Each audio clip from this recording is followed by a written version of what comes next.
Fire. Football. Danger. Passion. Violence.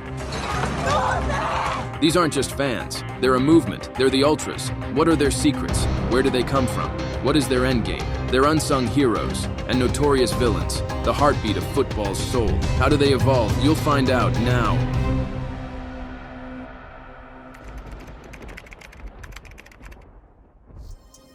Picture this, a sea of colors, a mashup of sounds. This is football. But what is football really? A game, a sport, or something else? At its heart, it's a culture, a way of life, a passion that binds millions. And within this vast ocean of football lovers, there's a special breed, the ultras. But who are they? What defines an ultra? Not just any fan qualifies. Ultras, they're the elite, the most passionate, the ones who live, breathe, and bleed for their team. It's not just about the 90 minutes on the pitch. For them, it's a 24/7 commitment, rain or shine, win or lose. They're there. From Europe to Asia, South America to Africa, the ultras' spirit knows no boundaries. You can't just define ultras by their loud chants or colorful displays. It's an ethos, a way of life. Ultras are not just spectators, they're participants. They shape the atmosphere, they define matches. We've been here from the start, through thick and thin. Our love is unwavering. But why should you care about the ultras? Why is their story so pivotal? Because to truly grasp the essence of football, you must understand its fiercest proponents. They're a mirror to football's soul, reflecting its highs and lows, its joys and sorrows. For many, ultras are heroes, icons, legends of the terraces. To understand football is to understand its heartbeat, and that heartbeat is the ultras.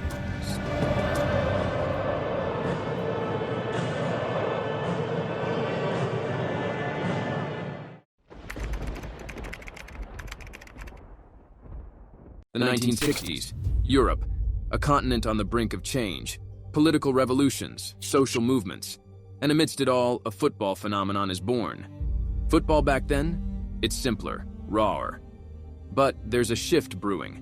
European streets are alive with a new youth culture, music, fashion, politics. And from this backdrop, a unique breed of football fans emerges. They're not just spectators, they're a statement, and they're about to transform football forever. The 60s aren't just about peace and love. There's tension, rebellion, a need for identity. Youths are challenging norms, searching for belonging. And where do they find it? In the terraces of football stadiums. Here, amidst the roar of the crowd, the ultras culture finds its first heartbeat.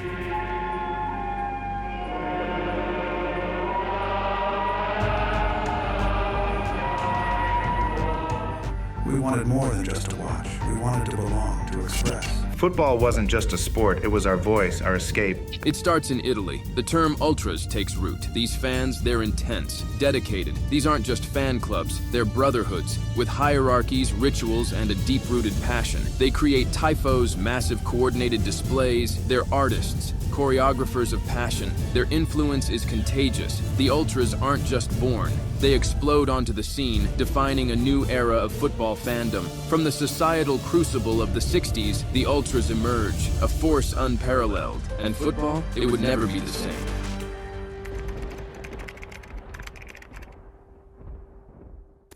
Symbols aren't just symbols, they're identity. Flags, they're not just pieces of cloth, they're manifestos. Declarations of love, loyalty, and defiance. Every stitch, every hue, chosen with purpose. Scarves, more than just a shield against the cold. They're a badge, a statement that says, this is who I am, this is where I belong. And banners, they're the canvas for the ultras' soul. Their history, their hopes, their heartbreaks, all laid out for the world to see. Flares are not just about light, they're fire, passion. The burning spirit of the ultras made visible. Smoke bombs, transforming the stadium into a dreamscape, a world where reality blurs and only passion remains. When we light a flare, it's a beacon, a call to arms. The smoke, it's our aura, our mark on the game. But remember, while mesmerizing, flares and smoke bombs can be controversial. They've been embraced by some and challenged by others. Yet for the ultras, they remain indelible symbols of their spirit. Music, rhythm, voice. The ultras have an anthem for every moment. These aren't just songs, they're sagas, tales of victories, defeats, legends, and dreams. These chants connect generations, the old reminiscing, the young hopeful. And as times change, so do the anthems. But whether it's a classic melody or a modern beat, the message is timeless. Symbols, songs, soul. It's about identity. It's about belonging. This is the essence of the ultras.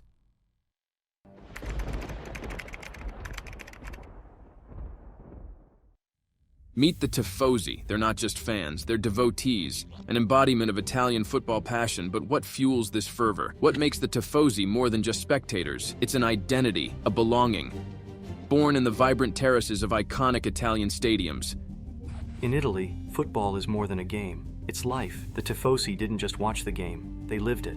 In Italy, some matches aren't just games, they're epic battles. None more so than the derbies. Take the Derby della Madonnina. Milan, a city divided, red versus blue, AC versus Inter. Every tackle, every goal, every chant. It's not about points, it's about pride, bragging rights, history. The derby, it's in our blood. Win and you rule the city. Lose and you wait for redemption. And Milan isn't alone. From Turin to Rome, Italian derbies are legendary, a testament to Italy's unparalleled football fanaticism. Behind the fervor, behind the passion, are the ultras groups. Let's start with Fossa dei Leoni, the Lion's Den, AC Milan's pride. Founded in 1968, they've set the tone for ultras culture. Across the divide, the boys sang, Inter's answer. Their displays, legendary. From Rome's Curva Sud to Torino's Ultras Granata, these groups have shaped Italian football. Their influence goes beyond the terraces. They're community builders, activists, their influence seeping into society, politics, and culture. Being an ultra isn't just about the 90 minutes on the pitch. It's a way of life. It's about standing up for your community, your values.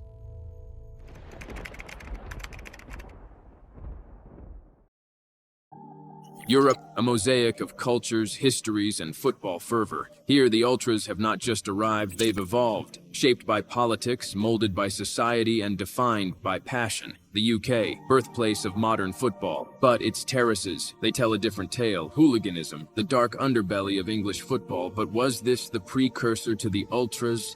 The UK had its problems. Hooliganism stained our game. The ultras, they brought a different kind of intensity. Yes, the terraces have changed. Hooliganism receded, and a new wave of passionate, organized fandom emerged. They're not your traditional ultras, but they share the same fiery passion. Holmesdale Fanatics, 1892, Ultras, Gallowgate Flags, names that resonate. They're redefining fan culture in the UK, Eastern Europe, where Ultras' passion collided with the Iron Curtain. Under communist rule, Ultras weren't just fans, they were rebels. Dissidents, their terraces, arenas of resistance. Football was our escape, our voice. In a world of silence, the stadium roared. Gate 13, Delia, Politehnica Ultras, names that became symbols of defiance against oppressive regimes. Germany, land of poets, thinkers, and ultras like no other. Behold the Yellow Wall, a pulsating mass of Borussia Dortmund passion. This isn't just fan culture, this is art, this is science. German ultras are meticulous, every banner, every chant, every flare. It's all coordinated to perfection. German terraces are a reflection of our society,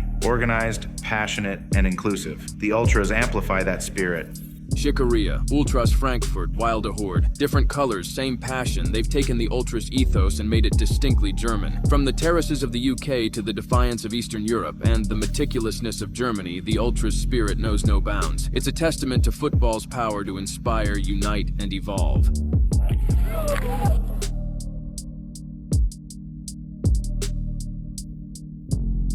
South America, a continent of vibrant cultures, pulsating rhythms, and a football passion that's simply incomparable. Here, the ultras are a force of nature. Argentina, Tango, Malbec, and the Barra Bravas. These aren't just supporters, they're institutions, the lifeblood of Argentinian club football. The Barra Bravas, they're more than fans, they're influencers, power brokers. Their word can define a club's destiny. La 12 y Los Borrachos del Tablón, names that command respect. Their displays, mesmerizing. Their influence, beyond measure. Community leaders, political influencers, sometimes troublemakers. The Barras are a complex mosaic, shaping Argentinian football at every turn. Brazil, Carnival, Samba, and the Torcidas Organizadas. These Torcidas, they don't just support, they live, breathe, and embody football. Every beat, every chant, every banner. It's a manifestation of unbridled passion and loyalty. In Brazil, football is a way of life, and the Torcidas, They're its most passionate custodians.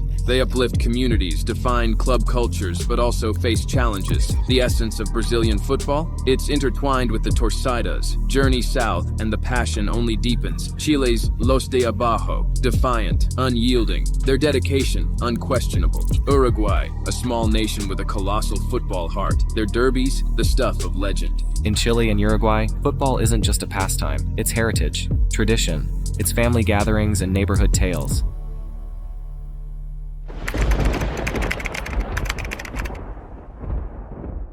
From the sands of the Sahara to the bustling bazaars of Istanbul, there's a beat, a fervor, a passion, the unstoppable force of the ultras. Cairo, a city where history meets modernity. But when Al Ahly and Zamalek clash, time stands still. Al Ahly, the club of the century, their ultras, a sea of red, pulsating with passion. Zamalek, pride of the White Castle, their ultras, intense, defiant, unyielding. When these two titans meet, Cairo doesn't just watch, it vibrates.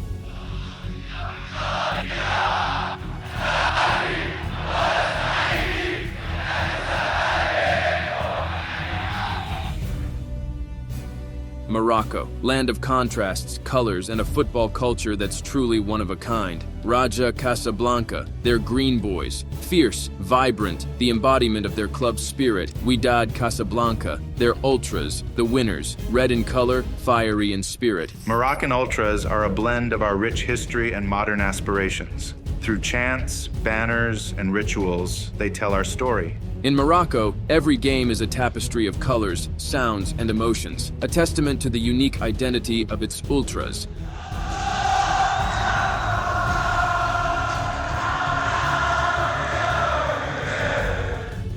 Istanbul, where East meets West, where football fervor knows no bounds. Beşiktaş, home to Çarşı, not just ultras, but advocates, champions of justice. Fenerbahçe, Galatasaray, their ultras are legends, each echoing their club's glory and aspirations. From the Nile to the Bosporus, ultras are the torchbearers of passion, tradition, and an unwavering love for football. They are the testament to the beautiful game's power to transcend borders.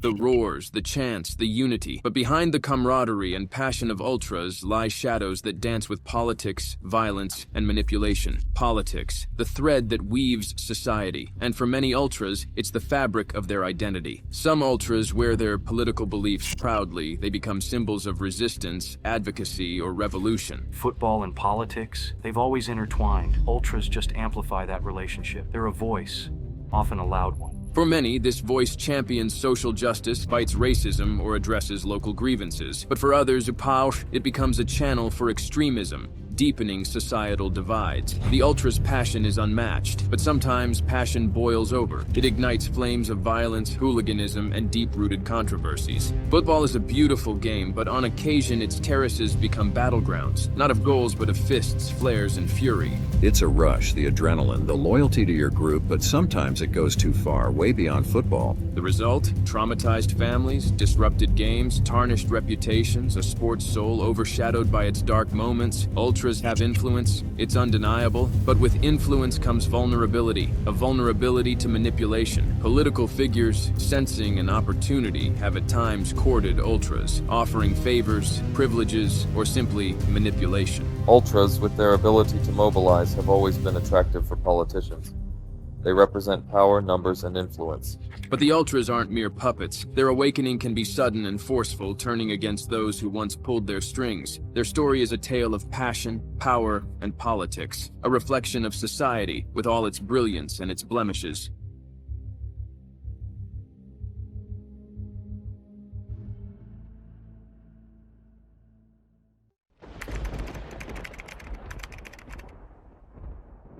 In an age of skyscrapers and smartphones, football's beating heart remains timeless. But amidst the glitter and gloss of the modern era, how have the ultras evolved? Money, brands, business. Football, for many, is no longer just a game. It's an industry. As the stakes rise, so does the price of loyalty. And for ultras, this commercial invasion is often a bitter pill. It's a classic clash, the romanticism of the old guard versus the pragmatic commercialism of the new. Caught in this storm, Ultras stand as guardians of tradition, of passion, of the soul of football, digital age, a world where moments are captured, shared, and trend. How do Ultras navigate this new territory? Social media for Ultras isn't just selfies and hashtags. It's a tool, a powerful one, amplifying their voice, extending their reach. Ultras are adapting. They're realizing the power of virality of trending, and they're using it cleverly. But it's a double-edged sword. One wrong move, one viral controversy, and the world judges. Safety, regulations, order. As football evolves, so does its rulebook. And Ultras, they're often on the front line of these changes. Banned chants, prohibited banners, limited pyrotechnics. For many Ultras, modern regulations feel like chains. We respect passion, but safety is paramount. It's a balancing act, and it's never easy. But it's not all conflict. Some Ultras adapt, negotiate, and co-create safer yet passionate atmospheres. Challenges? Yes. Evolution? Absolutely. But through the mazes of modernity, the Ultras flame burns bright, reminding us that at its core, football is about passion.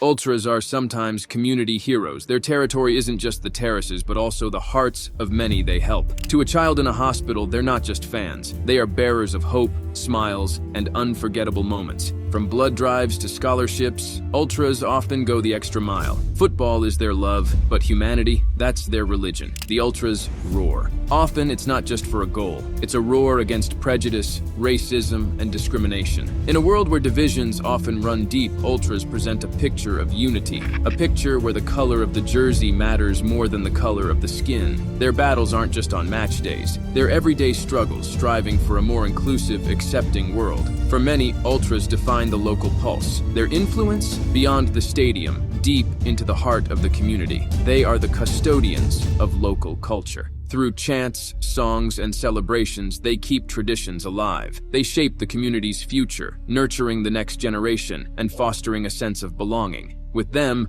football isn't just a sport, it's a legacy.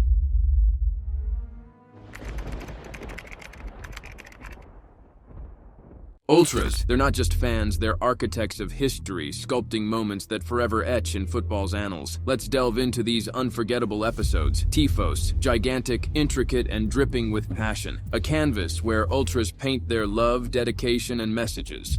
Weeks, sometimes months of preparation for a display that lasts minutes, but remains timeless in memories. From Dortmund's impenetrable yellow wall to Celtic's spine-tingling anthems, from Inter's choreographic wonders to countless others, these tifos are tales told in colors and cries. But it's not always rosy. Sometimes the passion boils over, becoming protests, strikes, confrontations. Be it AC Milan and Inter's symbolic boycott, or German fans' tennis ball protests, Ultras have a voice, loud and impossible to ignore. When the Ultras stand against something, we listen.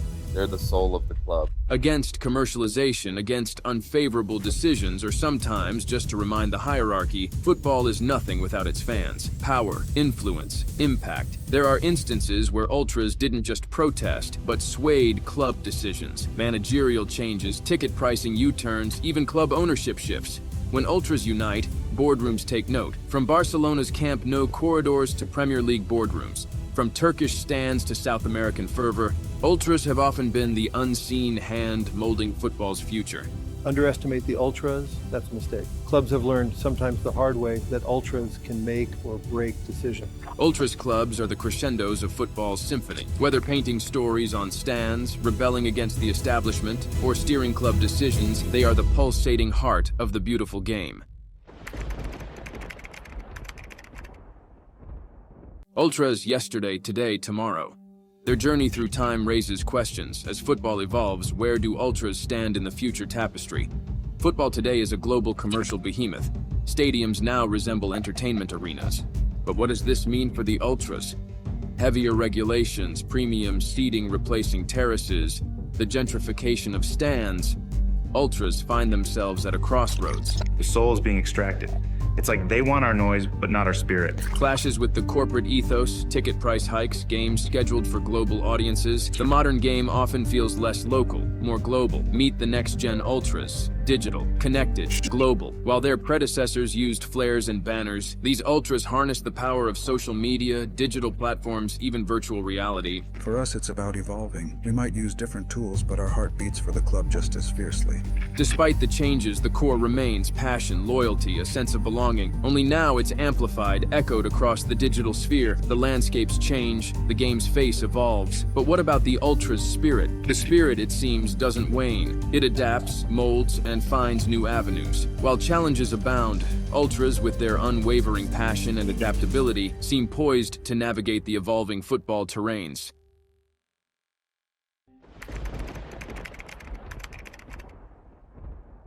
From the smoke-filled terraces of the past to the digital arenas of the present and into the unknowns of the future, one thing remains constant: the indomitable spirit of ultras. Stadiums. Without ultras, they're structures of concrete and steel. With ultras, they're cauldrons of passion. Fortresses where legends are born. From awe-inspiring typhos that rewrite artistry to last-minute roars that spur comebacks. Ultras aren't mere spectators, they're participants, influencing outcomes, crafting history. When you hear them, feel them, it's like an extra player on the field. Passion is a double-edged sword. On one edge, love, dedication, unity. On the other, sometimes controversies, confrontations. Ultras stand firm against racism, lend voices to the voiceless, embody unity. Yet there are moments of overzeal, when passion overflows its banks, casting shadows. Across continents, amidst diverse cultures, there's a common thread: the ultra's spirit. They are guardians of tradition and pioneers of innovation. They infuse football with local culture, and in turn, football shapes their identity. From the sambas of Brazil to the flares of Serbia, from the drums of Africa to the coordinated choreography of Japan, ultras are the tapestry, weaving football into the fabric of societies. In the grand theater of football, players, managers, and trophies might be the visible stars, but ultras, they're the soul, the echo, the undying chant. They are football's eternal flame.